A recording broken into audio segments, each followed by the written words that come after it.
प्रिय दोस्तों, आप सबको मुश्ताक मल का सलाम। हम प्रभु का धन्यवाद करते हैं कि प्रभु ने हमें एक और सुंदर समय दिया है कि हम प्रभु के पवित्र वचनों के ऊपर मनन करें। प्रभु का वचन सुनने से पहले आइए हम अपने सिरों को प्रभु की पाक हजूरी में झुकाएंगे और प्रार्थना करेंगे। हमारे स्वर्गीय पिता परमेश्वर, हम आपका धन्यवाद करते हैं कि आपने हमें एक और सुंदर समय दिया है कि हम आपके पवित्र वचनों के ऊपर मनन करें।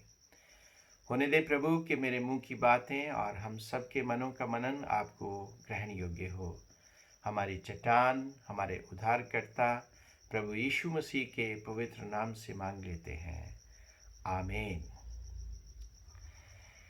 प्रिय दोस्तों, आज के मनन के लिए जो पाठ लिया गया है वो पाया जाता है मत्ती की इंजील उसका 14वां अध्याय, उसकी पहली आयत से लेकर 12वीं आयत तक। आज हम विशेषकर उसकी चौथी आयत के ऊपर बातचीत करेंगे। जब हम मत्ती की इंजील उसका 14वां अध्याय उसकी चौथी आयत पढ़ते हैं तो उसमें लिखा हुआ है, यूहन्ना बपतिस्मा देने वाले ने हेरोदेस से कहा, it is not lawful for you to have her. यूहन्ना बपतिस्मा देने वाला किसके बारे में बात कर रहा था? यूहन्ना बपतिस्मा देने वाला फिलिप की पत्नी के बारे में बात कर रहा था। फिलिप जो कि हेरोदेस का भाई था और उसने अपने भाई की पत्नी को रख लिया था। और यूहन्ना बपतिस्मा देने वाले ने उसको ये बताया कि ये आपके लिए उचित नहीं है, ये आपके लिए सही नहीं है, ये इट इज़ नॉट लॉफुल। जब हम लेविटिकस को पढ़ते हैं उसमें उसका 18वां अध्याय उसकी 16वीं आयत में इसके बारे में लिखा गया है, इसके बारे में बताया गया है। लेकिन अक्सर ये होता है कि जो बड़े लोग होते हैं, जो थ्रोन पर बैठे होते हैं, जो राजगद्दी पर बैठे होते हैं, जिनको अधिकार मिले हैं, जो ऊंचे पदों पर बैठे होते हैं, जब कोई उनकी गलती को उजागर करता है, उनकी गलती को बताता है, तो उनके अहम को बहुत ठेस लगती है और वो हमेशा उस आवाज को दबाने की कोशिश करते हैं। यहां भी हम देखते हैं कि जब यूहन्ना बपतिस्मा देने वाले ने हेरोदिस को ये बात कही तो उसने उसको पकड़कर जेल में डाल दिया। उसको खत्म इसलिए नहीं किया, उसको मारा इसलिए नहीं, मार सकता था, उसके पास सामर्थ्य थी, लेकिन उसने इसलिए नहीं मारा कि वो लोगों से डरता था, क्योंकि लोग उसको नबी मानते थे, लोग उसको परमेश्वर का बंदा मानते थे। लेकिन एक समय आया जब उसका जन्मदिन था तो उसने अपनी जन्मदिन की पार्टी की और जन्मदिन की पार्टी में जो हेरोदियस थी उसकी बेटी ने डांस किया और जो हेरोदेस था वो बहुत खुश हो जाता, इतना खुश होता है कि उसको कहता है कि आप जो भी मांगे मैं देने के लिए तैयार हूँ। और उसने अपनी माँ के कहने के ऊपर यूहन्ना बपतिस्मा देने वाले का सिर मांग लिया। अब हेरोदेस के लिए ये बड़ी मुश्किल हुई और वो दुखी भी हुआ, और लेकिन अपनी बात को रखने के लिए उसने यूहन्ना का सिर कटवाकर थाल में सजाकर हेरोदियस की बेटी को प्रेजेंट किया और उसने आगे अपनी माँ को दिया। हम देखते हैं कि जो गद्दी पर बैठे हुए लोग होते हैं वो हमेशा लोगों की आवाज़ को दबाने की कोशिश करते हैं, अपने गुनाहों को छुपाने की कोशिश करते हैं।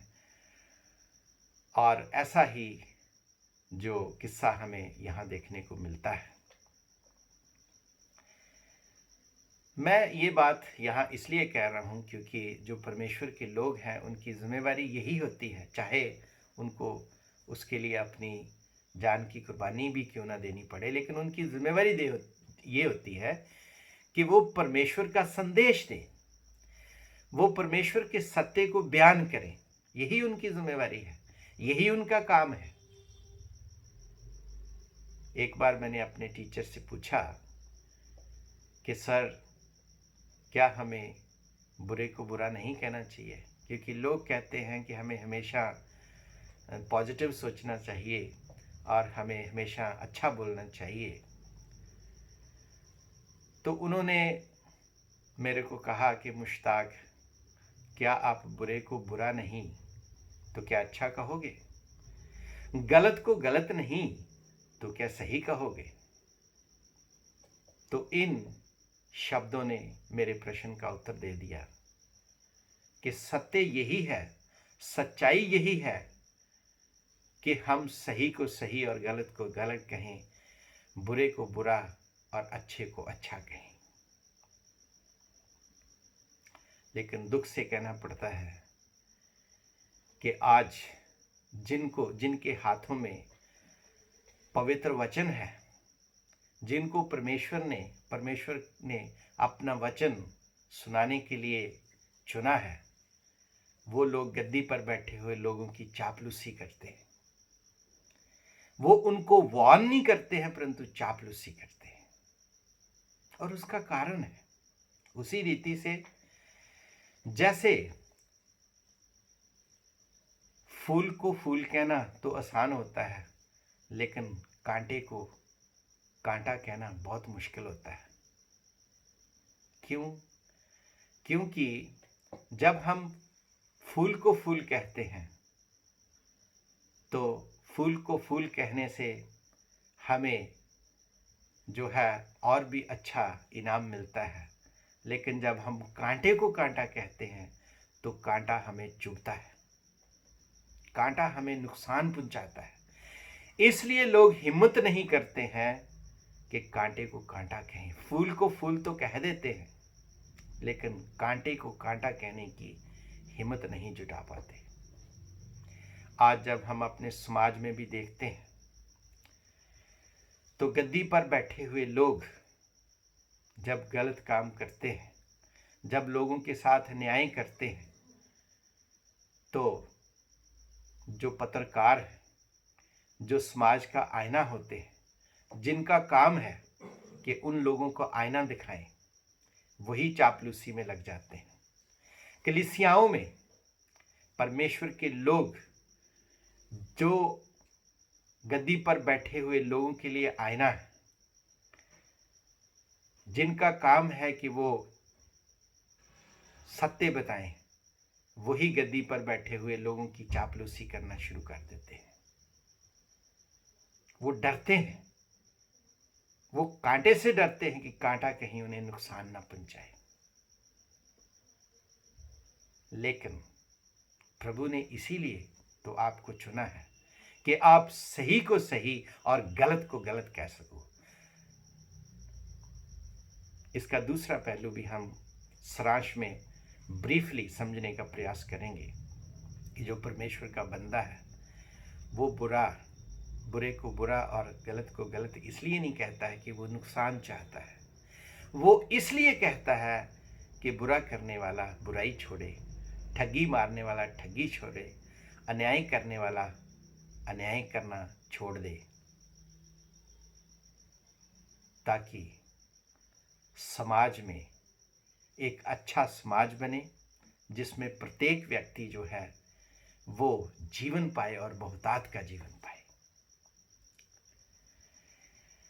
जो ठगी मारने वाला है उसके लिए भी, अन्याय करने वाले के लिए भी, जो बुरा करने वाला है उसके लिए भी ये अपॉर्चुनिटी होती है कि वो पश्चाताप करे, वो तौबा करे। यूहन्ना बपतिस्मा देने वाले का जो संदेश था, तौबा करो क्योंकि परमेश्वर का राज्य निकट है, मत्ती 3:2 में हम पढ़ते हैं। तो ये उनके लिए एक अपॉर्चुनिटी होती है, एक मौका होता है कि वो पश्चाताप करें, क्योंकि जब कोई पश्चाताप करता है तो परमेश्वर का अनुग्रह उस पर होता है। जब प्रभु का अनुग्रह उस पर होता है तो उसके किरमची रंग के गुनाह भी क्षमा हो जाते हैं और उसके पास एक बहुत बड़ी अपॉर्चुनिटी होती है कि वो अपने जीवन को फिर से नए सिरे से शुरुआत कर सके। तो इसलिए जिसको वचन दिया गया उसकी जिम्मेवारी है कि वो अपनी जिम्मेवारी को निभाए, आईना दिखाए कि सही क्या है और गलत क्या है। अगर वो पश्चाताप करेगा तो वो जीवन पाएगा और नए सिरे से अपना जीवन शुरुआत करे। उसी रीति से जैसे जब नाथन ने दाऊद को वार्निंग दी, उसको बताया कि ये जो आपने काम किया है वह अच्छा नहीं किया, आपने गरीब की बीवी को रख लिया है, आपने उसके साथ गलत काम किया है और यहाँ तक कि उसके पति को भी मरवा दिया है, ये अच्छा नहीं है। तो दाऊद ने वहाँ पश्चाताप किया, ही रिपेंटेड, उसने पश्चाताप किया और परमेश्वर ने भी उसको क्षमा किया, क्योंकि परमेश्वर माफ करने वाला परमेश्वर है। मेरे प्रिय बहनों और भाइयों, आप यहाँ भी हैं, जिस भी कार्य में हैं, अगर आप प्रभु का वचन हाथों में पकड़े हुए हैं और आपकी जिम्मेवारी है कि आप सही को सही और गलत को गलत कहें, क्योंकि यही आपका काम है, यही आपको काम दिया गया है, क्योंकि आप समाज का आईना है और आपकी जिम्मेवारी है कि आप आईना दिखाएं। उसके लिए चाहे आपको कोई भी कुर्बानी क्यों ना देनी पड़े। प्रभु यीशु मसीह ने हमारे लिए कुर्बानी इसलिए दी ताकि हम जीवन पाए और बहुतायत का जीवन पाए, इस संसार में 100 गुना और आगे हमेशा की जिंदगी पाए। आपके हाथों में प्रभु ने वचन इसलिए दिया है ताकि आप लोगों को आईना दिखाएं और लोग जीवन पाए और बहुतायत का जीवन पाए। जैसे वचन में लिखा है कि अगर आप गुनहगार को ये नहीं बताते कि वो गुनहगार है तो वो अपने गुनाह में मर जाएगा, लेकिन उसके गुनाह का बदला मैं तुमसे लूंगा। मेरे प्रिय बहनों और भाइयों, आइए हम अपने जीवनों के ऊपर मनन करें। Let us introspect our lives. अपने जीवनों के ऊपर मनन करें, जांचें परखें कि क्या आप अपने जिम्मेवारी को ईमानदारी से निभा रहे हैं। क्या जिस काम के लिए परमेश्वर ने आपको चुना है आप उस काम को ईमानदारी से कर रहे हैं। क्या आप कांटे को कांटा कहने की हिम्मत जुटा पा रहे हैं, या फिर सिर्फ अपने सर्वाइवल के लिए गद्दी पर बैठे हुए लोगों की चापलूसी करते हैं। मेरे प्रिय बहनों और भाइयों, प्रभु के वचन में 365 बार ये बात लिखी हुई है, डू नॉट बी अफ्रेड, डरो मत, क्योंकि प्रभु डराने नहीं परंतु हमारे को जीवन देने के लिए इस दुनिया में आया। लेकिन जो डराते हैं वो एक्चुअल विच अंदर में डरे होते हैं, इसलिए वो दूसरों को डराने का प्रयास करते हैं। आइए हम प्रभु से प्रार्थना करें कि प्रभु आपको इतना हिम्मत दे, इतनी सामर्थ दे, प्रभु के वचन से आपको सामर्थ मिले कि आप अपनी जिम्मेवारियों को ईमानदारी से निभा सकें और समाज में अपना कंट्रीब्यूट कर सकें कि हमारा समाज बेहतर समाज बने, हमारी कलीसियाओं में बेदारी आए और लोग जीवन पाए और बहुतायत का जीवन पाए। प्रभु आप सबको बहुतायत से बरकत दे। आइए हम प्रार्थना करेंगे। हमारे स्वर्गीय पिता परमेश्वर, हम आपका धन्यवाद करते हैं कि आपने एक बार फिर से अपने वचन के माध्यम से हमसे बातचीत करी है। खुदावंद होने दे कि आपके पवित्र वचन हमारे हृदयों में जड़ पकड़े, ताकि कोई 100 गुना, कोई 60 गुना, कोई 30 गुना फल लाए। प्रभु यीशु के पवित्र नाम से मांग लेते हैं, आमीन।